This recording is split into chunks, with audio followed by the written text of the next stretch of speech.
Howdy, this is Reagan here for Corgilope with a Q&A. These were questions I was asked on Instagram. My username over there is Corgilope, so if you use the site, consider giving me a follow. Let's get started. First question, what type of foam do you use? My heads are made out of an open-celled foam called polyfoam. I buy it in bulk online since it's inexpensive and convenient for my schedule. If you're looking to start in fursuit making, really just go to your local fabric or hobby store, Michael's, Hobby Lobby, or even Walmart, and look for upholstery foam. It's usually in the back. It comes in green, white, sometimes blue. While the green will often be a higher density, making it firmer than the white, there is no notable difference. Just make sure you don't buy floral foam. Floral foam is a crunchy block, kind of like styrofoam, that is used to make floral arrangements. You don't want to get booped on the nose and then start breathing in dust. Stick to the couch stuff. Next question. Is making fursuits your actual job, or is it just a hobby that you benefit from? This is my full-time job. Fursuit making was my first job, and it's been my main source of income for the past 11 years. What type of stitch do you use?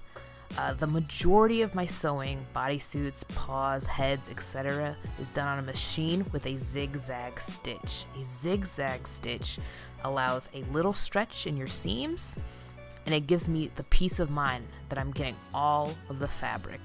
If I accidentally sew off of the fabric because my seam allowance is so small, it won't affect the strength of my stitch. When I'm hand sewing, I use a back or whip stitch. The back stitch is when I need to make sure something is extra strong, so like seams in a body. The whip stitch is when I just need to get something closed very quickly, so seams on heads, maybe a quick repair. I am a new beginner fursuit maker, and I always wonder, how do you attach long hair or bands of hair? Do you have any tips? And what's the best material for it? Wigs, yarn, or fur? As a general rule, I avoid long hair on fursuits. I love the look of fursuits with full-length hair, but it requires a level of upkeep that few fursuiters or their makers want. Wigs, no matter their material, require brushing and gentle storage. If you roughhouse in your fursuit, you're gonna mess up the hair. That said, when I do need to make a long hairstyle, I first see if I can find a long, flowy fur. If I can layer tubes of fur to get the desired look, I will always do that. If I can't, I will buy multiple wigs and layer or sew them to the completed fursuit head. Do you make detachable padding?